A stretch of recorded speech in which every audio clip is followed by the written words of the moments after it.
హైదరాబాద్ లో నకిలీ డాక్టర్ల వ్యవహారం కలకలం రేపుతోంది. వైద్య ఆరోగ్య శాఖ అధికారుల తనిఖీల్లో 50 మందికి పైగా నకిలీ డాక్టర్లు పట్టుకోవడం జరిగింది. 8 మంది అధికారులు బృందాలుగా విడిపోయి ఐడీపీఎల్, చింతల్, షాపూర్ నగర్ లో తనిఖీలు నిర్వహిస్తున్నారు. నకిలీ వైద్యులమని బోర్డులు పెట్టుకుని మెడికల్ షాపులు, డయాగ్నోస్టిక్ సెంటర్స్ సైతం నిర్వహిస్తున్నట్లు గుర్తించారు. నకిలీ డాక్టర్లపై పోలీసులు ఎఫ్ఐఆర్లు నమోదు చేశారు.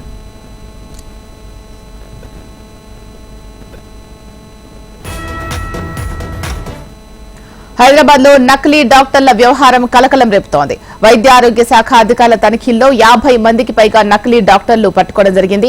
8 మంది అధికారులు బృందాలుగా విడిపోయి ఐడీపీఎల్, చింతల్, షాపూర్ నగర్ లో తనిఖీలు నిర్వహిస్తున్నారు. దీనికి సంబంధించి మరింత సమాచారం మా ప్రతినిధి అమర్ అందిస్తారు. అమర్, చెప్పండి, మొత్తం ఎంతమందిని నకిలీ డాక్టర్స్ ని పట్టుకోవడం జరిగింది? ఇన్ఫర్మేషన్ ఎలా తెలిసింది? అండ్ ఇంకా ఎంతమంది ఇలా నకిలీ డాక్టర్లు ఉండాలని అంచనా ఉంది? హైదరాబాద్ నగరంలో గుట్టుచాపుడు కాకుండా డాక్టర్లం అంటూ చెలమని అవుతున్న నకిలీ డాక్టర్లను పట్టుకున్నారు. అయితే దీనికి సంబంధించి చూసుకుంటే ఇటు నగర శివార్లతో పాటు నగరంలో తిష్ట వేసి వైద్యులం అంటూ చెప్తూ ఇటు ఫస్ట్ ఎయిడ్ క్లినిక్ మెయింటైన్ చేస్తూ లోపల వైద్యం నిర్వహిస్తున్నారని కూడా ఇప్పటికే తెలంగాణ వైద్య మండలి సభ్యులు కూడా గుర్తించారు. చాలా రోజుల నుంచి కూడా ఈ దందా కొనసాగుతుండడంతో ఐడీపీఎల్ తో పాటు చింతల్, షాపూర్ నగర్ తో పాటు చాలా ప్రాంతాల్లో కూడా ఈ తనిఖీలు అయితే నిర్వహించారు. దాదాపు 50 మంది నకిలీ వైద్యులకు సంబంధించి వారిని గుర్తించారు. దాదాపు 8 మంది సభ్యులు వేర్వేరు బృందాలుగా ఏర్పడి కూడా ఈ తనిఖీలు అయితే నిర్వహించారు. ఈ తనిఖీల్లో దాదాపు నకిలీ డాక్టర్ల దందా అయితే బయటపడింది. ఏదైతే వైద్యం పేరుతో చాలా మంది దగ్గర నుంచి అమాయక ప్రజల నుంచి డబ్బులు వసూలు చేస్తూ నకిలీ ఇటు మెడిసిన్ అందజేస్తూ కూడా ఈ దందా కొనసాగిస్తున్నట్లుగా వైద్య మండలి సభ్యులు అయితే గుర్తించారు. తాము వైద్యులుగా పేర్కొంటూ బోర్డు పెట్టుకోవడమే కాక వారికి సంబంధించిన అనుసంధానంగా కొన్ని మెడికల్ షాప్ తో పాటు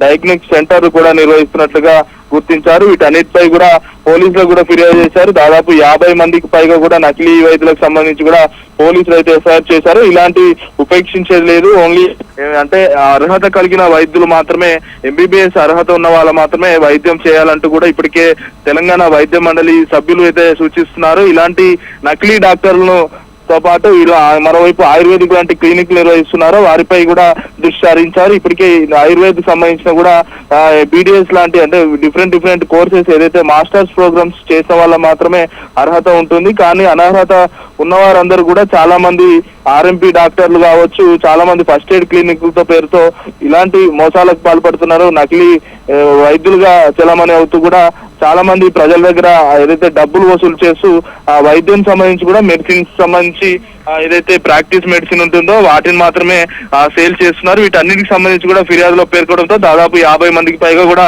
నకిలీ డాక్టర్లకు సంబంధించి వారిపైన పోలీసులు అయితే ఎఫ్ఐఆర్ నమోదు చేశారు. ఇలాంటి చర్యలు ఇంకోసారి చేస్తే మాత్రం కఠిన చర్యలు అంటే పీడియాక్ట్ లాంటి కేసులు పెట్టి కూడా మీపై చర్యలు తీసుకుంటామంటూ కూడా ఇప్పటికే పోలీసులు నకిలీ డాక్టర్లను హెచ్చరించారు. అయితే హైదరాబాద్ నగరంలో చాలా ఇలాంటివి ఏదైతే ఆర్ఎంపీ హాస్పిటల్ కావచ్చు, ఫస్ట్ ఎయిడ్ క్లినిక్లు పెట్టి కూడా ఇలాంటి నకిలీ వైద్యులు ఉన్నారు. ఇంకా తనిఖీలు చేసే చాలా మంది పట్టుబడే అవకాశాలు అయితే కనబడుతున్నాయి. గల్లీకి ఇలాంటి నకిలీ వైద్యులే ఉన్నారు కాబట్టి వీటన్నిటిపైన కూడా వైద్య శాఖ దృష్టి సారించాలని కూడా వైద్య మండలి అయితే కోరుతున్న నేపథ్యం అయితే ఉంది.